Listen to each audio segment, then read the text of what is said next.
Hello everybody, today in front of me I have Black Shark 5 smartphone, and in this video I would like to share the top 5 pro tips and features of this device. So starting off with the fingerprint unlock method, which we can enroll by launching the general settings app and entering the passwords and security category. In here you'll find the actual fingerprint unlock section. Prior to installing any biometrical ways of unlocking the display of your device, it is required that we have some backup unlock method as well from the list of pattern, PIN or password. I'll go with pattern myself. Set the pattern that I would like to use and then confirm it. After that, we will be able to start enrolling the fingerprint.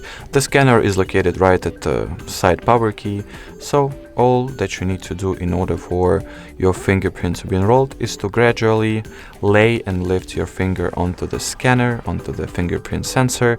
Make sure to slightly rotate your finger each time you lay it onto the scanner, so the entire surface of your fingerprint will be successfully and, what is more important, correctly scanned. Alrighty, as you can see, I have successfully added the fingerprint, so let's test it out. Unlocks the display, so unlocks the screen just fine.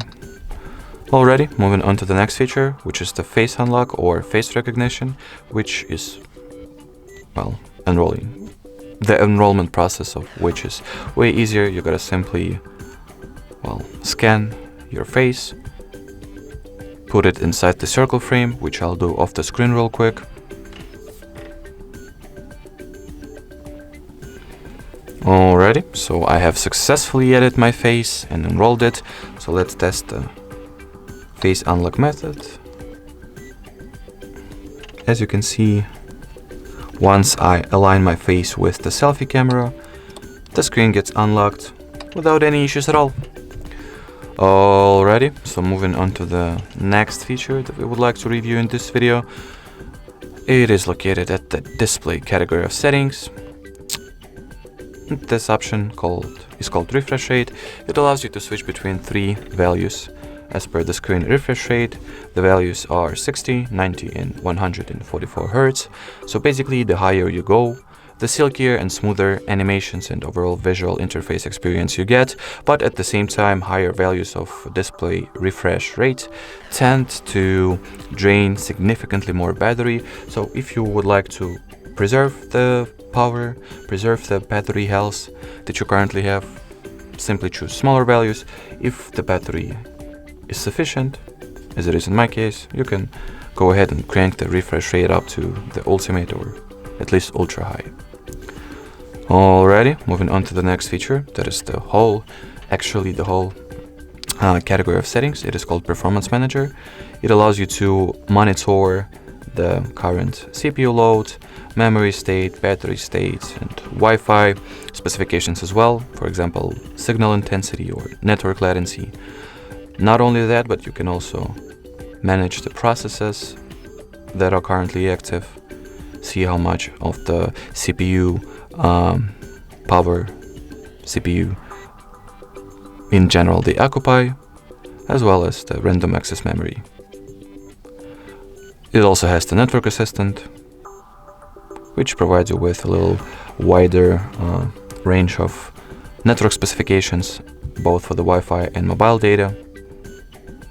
And lastly, the battery assistant, which lets you manage the charging modes, allows you to get some charging tips or turn on the slide up the screen to display the charging animation toggle, and also gets you the battery maintenance tips as well, shows you the current battery health state or battery conditions, as well as contains the whole power saving section.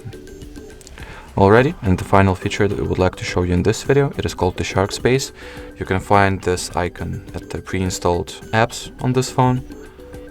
So once activated, as you can see, this Black Shark phone is, well, the gaming phone obviously.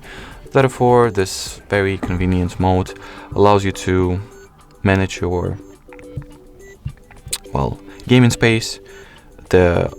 As you can see, it contains the Shark Arsenal, which allows you to manage and connect and set up the external devices like gamepad, gaming keyboard, cooler, headset, and what's not. Also, it provides you with this main page, which will contain all the games that are currently available to you. You can add them right here, and it will allow you to conveniently switch between the installed games.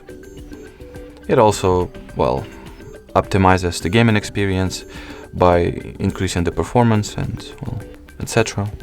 So a very convenient tool to have once you are using the phone as the manufacturer intended you to, for gaming. Obviously, there is the settings center that contains a various shortcuts that you can turn on or turn off, the gamer studio, and basic settings. Alrighty, so that would be it for this video. Thank you so much for watching, and bye bye.